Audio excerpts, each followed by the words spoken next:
San Francisco. For weeks, Dara Khosrowshahi, Uber's chief executive, and some of his lieutenants had worked behind the scenes to repair the ride-hailing company's fractious relationship with Waymo, the self-driving business spun out of Google. A Waymo lawsuit over autonomous car technology, in which it accused Uber of stealing trade secrets, was about to go to trial in a San Francisco courtroom for all to see. So Mr. Khosrowshahi, who was appointed Uber CEO late last year, leaned on his history with Google from his previous job as chief executive of the travel site Expedia. Mr. Khosrowshahi worked to coax Google's founders, Larry Page and Sergey Brin, and to let them know that Uber had turned over a new leaf, according to two people briefed on the situation, who asked not to be identified because the details were confidential. Tony West, Uber's recently appointed general counsel and a former Department of Justice official, also jumped into the negotiations, these people said. More from the New York Times. One cause of market turbulence: computer-driven index funds. Uber and Waymo settle trade secret suit over driverless car technology. Clap on your bows, baby. Cause it's noisy as heck out there. The actions helped lead to a compromise. On Friday, 4 days after the trial began and revealed some embarrassing testimony, Uber and Waymo announced they had settled the trade secrets dispute. Under the agreement, Waymo dropped the suit and will receive 0.34% of stock in Uber. Uber also said that it could have handled some past actions around driverless car tech differently. Dara Khosrowshahi, CEO of Uber, speaking at the 2018 WEF in Davos, Switzerland. The settlement signified something else to Uber is Mr. Khosrowshahi's company now. Since stepping inside Uber's doors last fall, the 48-year-old has made it clear he wants to put the company's checkered past behind it as fast as possible.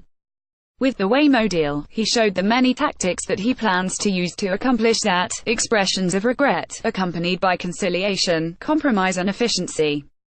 Call him the diplomat-in-chief.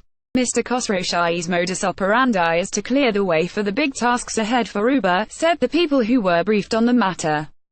One of those tasks is taking the rider-hailing company public next year, in what is likely to be a blockbuster initial public offering.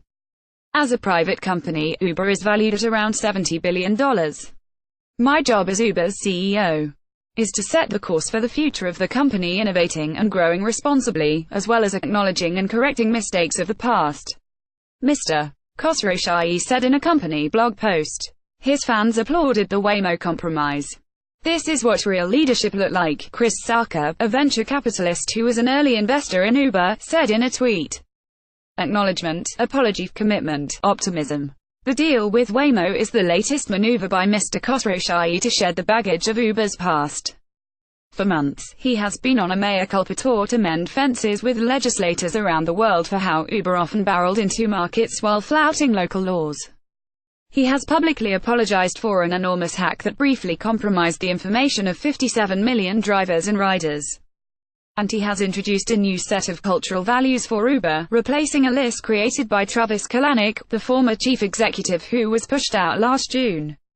Internally at Uber, Mr. Khosrowshahi has also made changes, including bringing on a new slate of lieutenants.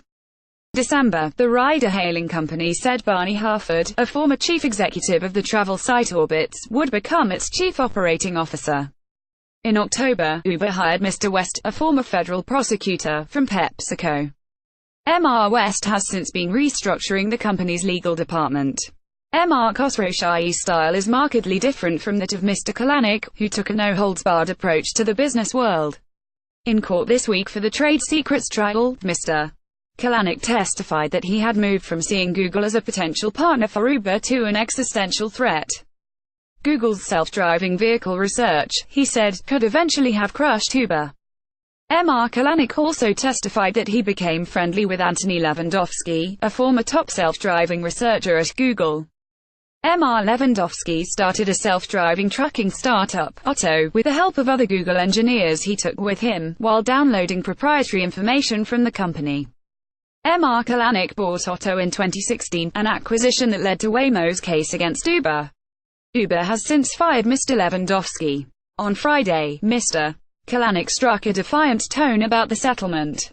Our sole objective was to hire the most talented scientists and engineers to help lead the company and our cities to a driverless future, he said in a statement. The evidence at trial overwhelmingly proved that, and had the trial proceeded to its conclusion, it is clear Uber would have prevailed. For now, Mr. Khosrowshahi has appeared to smooth over the sore spots with Waymo. Waymo will still be able to pursue a separate legal proceeding against Mr. Lewandowski, which is unfolding as a closed-door arbitration. While I cannot erase the past, I can commit, on behalf of every Uber employee, that we will learn from it, and it will inform our actions going forward. Mr. Khosrowshahi said in his blog post.